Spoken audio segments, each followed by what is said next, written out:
Hello everyone, I am Chris Journal, and if you are watching this video, that's because you've downloaded the Her Good News app. So I must applaud you and say thank you so much for downloading the app. If you're also watching this video, it's because you want to know how to deal with verbal abuse in your household as a millennial. So I do have a couple of tips that will help you get through the healing process of what verbal abuse does to you. One of my tips is knowledge. I know it sounds very simple, but knowledge is power. And one of the things that you need to be knowledgeable about are words. How do they affect you? What do they mean to you? How can you use them to feel better about yourself? Knowledge also in knowing that some of the things that are being said to you and the way that they are being said to you are lies. They aren't true. If you are told that you are a pig, or you are dumb, or you are retarded, you are not those things. You are a child of God. You are smart. You are articulate. You have to begin to use the words that you don't hear to create the environment that you want for yourself. I know it's very, very tough, especially when it's coming from a loved one and from a family member. But guess what? You have the power to speak different words about yourself to yourself. So no, you don't necessarily have to go to them and tell them about their business, tell them who they are, right? But what you can do in your own time is tell yourself who you are. Talk to yourself about what you know about yourself. I am kind. I do know how to deal with people.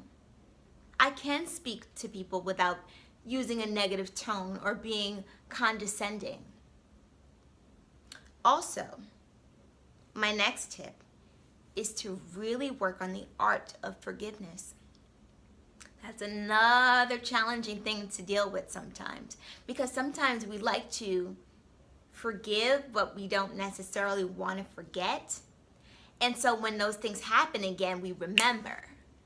And although remembering can be good because it teaches you signs of what, signs of something is coming or something is happening or something is familiar, we don't want to take that and use it as the same event that's actually happening again.